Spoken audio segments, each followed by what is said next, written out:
6 ستمبر 1965 کی صبح تک کون جانتا تھا کہ تاریخ کے سینے پر جرأت اور عظمت کے ناقابل فراموش قصیدے درج ہونے کو ہیں۔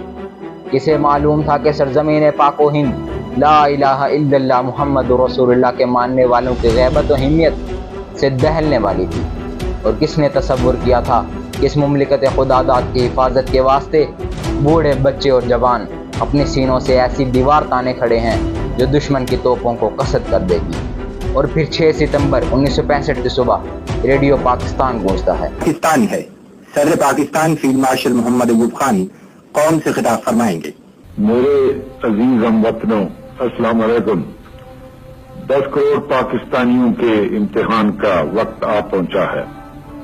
آج صبح سویرے ہندوستانی فوج نے پاکستان کے علاقے پر لاہور کی جانب سے حملہ کیا اور بھارتی ہوائی بیڑے نے وزیر آباد اسٹیشن پر ٹھہری ہوئی ایک مسافر گاڑی کو اپنے بزدلانہ حملے کا نشانہ بنایا۔ پاکستان کے 10 کروڑ عوام جن کے دل کی دھڑکن میں لا الہ الا اللہ محمد رسول اللہ کی صدا گونج رہی ہے، اس وقت تک چین سے نہیں بیٹھیں گے جب تک دشمن کی توپیں ہمیشہ کے لیے خاموش نہ ہو جائیں۔ اس کے ساتھ ہی وطن عزیز کا بچہ جذبہ جہاد سے سرشار ہو گیا۔ پاک فضائیہ کے MM عالم جیسے بہادر اور جاں باز پائلٹ نے سرگودا کے مقام پر ایک ہی منٹ میں بھارت کے 5 جنگی طیاروں کو دھول چٹا دی۔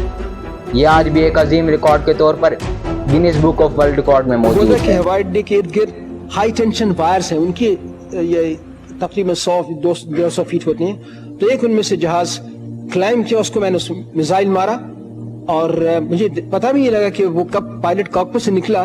جب اس کے قریب سے میں گزرا دیکھا کہ وہ پائلٹ کاکپٹ میں نہیں ہے اور اس کے جہاز کے ارد گرد آگ لگی ہوئی ہے۔ میجر عزیز بھٹی شہید کی قیادت نے پاک فوج کے بہادر جوانوں نے دشمن کے بڑھتے ٹینکوں کے راستے میں اپنے جسموں کی فصیل کھڑی کر دی۔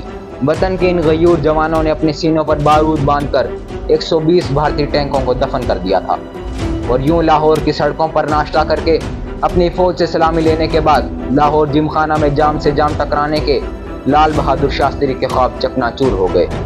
17 روز تک جاری رہنے والی اس جنگ کی گرد بیٹھی تو بھارت اپنے سینکڑوں ٹینکوں اور درجنوں جنگی جہازوں سے محروم ہو چکا تھا، اور اس کے 5000 سے زائد فوجی واصل جہنم ہو چکے تھے، اور اس کا غرور دھول چاٹ رہا تھا۔ گیارہ سے لے کر کھیم کرن تک، چونڈا سے لے کر کھلواڑا تک، باہگا سے لے کر جام نگر تک، قصور سے لے کر اگنور تک، اور BRB نہر سے لے کر دوارکا کے قلعے تک، ہر طرف پاک فوج کی سرخ روئی کے پرچم لہرا رہے تھے۔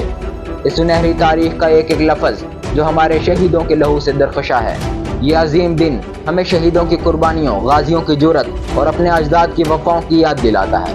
اس مٹی کا ایک ایک ذرہ ان شہیدوں کے خون کے ایک ایک قطرے کا مقروض ہے، جن آزاد فضاؤں میں آج ہم سانس لے رہے ہیں۔ اس کے ایک ایک جھونکے میں ان کے مقدس لہو کی خوشبو گوندی ہے۔ دشمن یاد رکھے گا، مملکت خدا داد پاکستان کا ایک ایک سپوت اپنے مادر وطن سے بے انتہا، بے پایاں اور بے حد محبت کرتا ہے۔ جب بھی گھیرا تجھے ظالموں نے کبھی، مشعل جان لی ہم مقابل رہے، ہم نے مر کے تجھے سرخرو کر دیا، ہم بھی تیرے شہیدوں میں شامل رہے۔ پاکستان زندہ باد، پاک فوج پائندہ باد۔